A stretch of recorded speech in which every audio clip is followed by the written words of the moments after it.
Hallo ihr Lieben, hier ist Jessica. Willkommen zurück zu einem neuen Video. Das hier ist die Review zu den Ergosoft Stiften von Staedtler. Ich habe dieses Set von Efi geschenkt bekommen. Vielen Dank für dieses tolle Geschenk. Ich habe sie schon mal im Laden ausgetestet, aber mir noch nie das Set gekauft. Aber ich war schon immer neugierig, wie sie wirklich in Malbüchern performen. Gerade wo ich letztens noch eine Nachricht bekommen habe und gebeten wurde, diese Stifte einmal auszuprobieren, weil Jenna Basford eben damit wirbt und sagt, dass die Stifte besonders gut in ihren Büchern geeignet sind. Zu den Stiften an sich. Die Stifte haben eine triangulare ergonomische Form. Sie sind mit einem Lack lackiert, der rutschfest ist. Der fühlt sich so ein bisschen gummiartig an und hat ein Anti-Breakage-System, also ein Anti-Brechsystem. Die Mine ist von einem Medium oder Resin umgeben, der die Mine schützt, gerade bei Schulkindern, die die Stifte oft fallen lassen, sodass die Mine in dem Holz nicht bricht. Die Stifte gibt es in unterschiedlichen Verpackungen zu kaufen. Eine Pappverpackung, Plastikverpackung, die auch als Stiftegestell fungieren kann, und eine Metallbox. Je nachdem unterscheidet sich der Preis minimal. Ich habe hier das 24er Set und muss sagen, dass ich die Farbverteilung wirklich gut finde.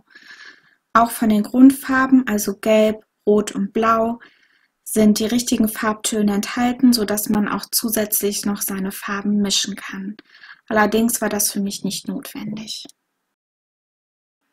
Als ich mich bei der lieben Efi bedankt habe, habe ich direkt gefragt, was sie gemalt haben möchte, während ich diese Review mache, und sie hat sich ein Bild mit Blumen gewünscht.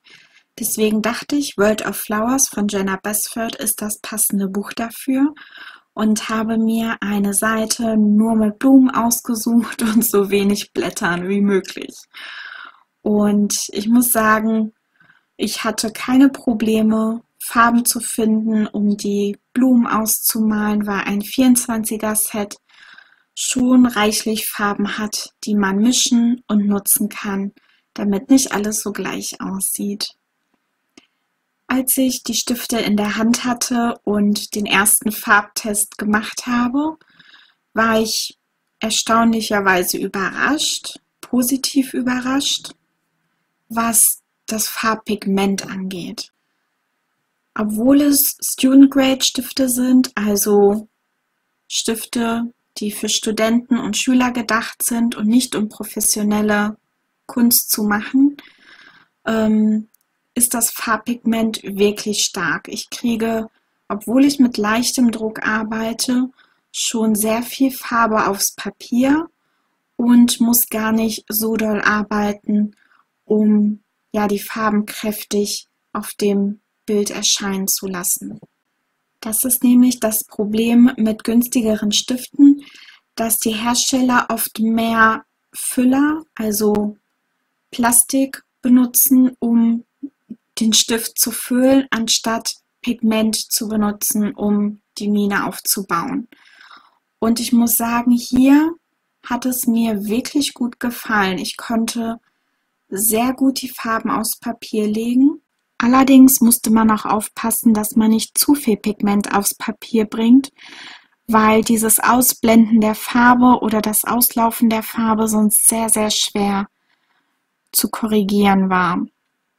Zum Glück lassen sich die Stifte sehr gut radieren. Das ist ein Pluspunkt, weil ich bei meiner Testreihe schon ein bisschen nachradieren musste, weil ich es nicht geschafft habe, so leicht zu malen, wie ich es mit anderen Stiften gewohnt bin, die sensibler auf Druck reagieren.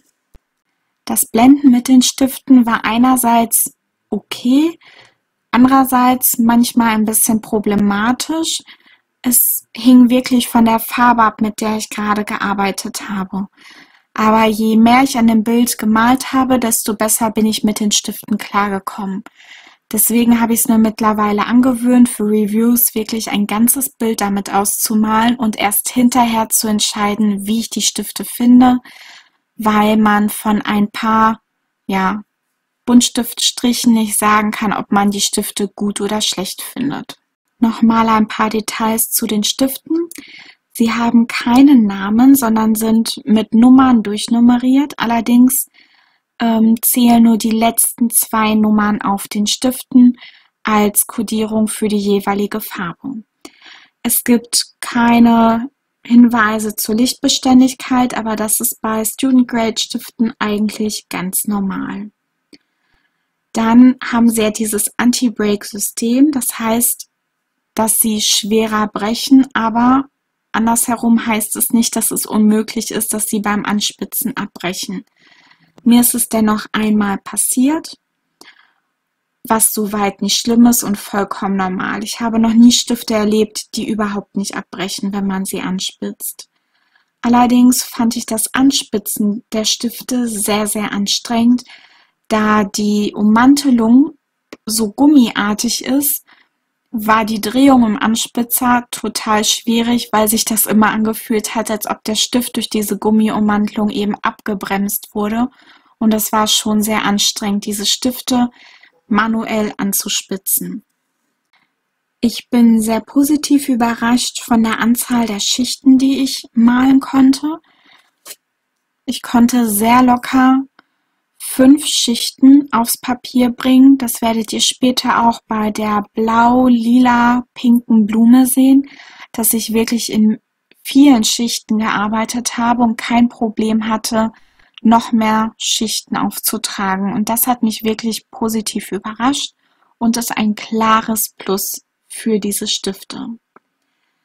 Ein weiteres Plus ist, dass man die Stifte auch einzeln kaufen kann hier in Deutschland, was erstaunlich ist für Student Grade Stifte und auch für mich ein Faktor, der entscheidet, ob ich mir Stifte kaufe oder nicht, weil man ja schon ab und zu manchmal einen Ersatzstift braucht und nicht eingeschränkt sein möchte, indem man das ganze Set nochmal nachbestellen muss. Also man kann diese Stifte auch einzeln im Fachgeschäft nachkaufen.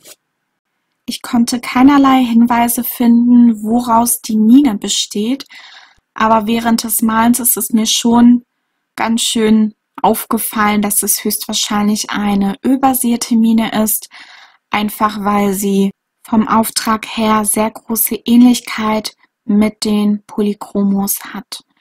Was die dreieckige Form des Stiftes betrifft, muss ich sagen, dass ich kein großer Fan war, weil es mir leichter fällt, mit etwas dickeren Stiften zu arbeiten, wie zum Beispiel den Polychromos.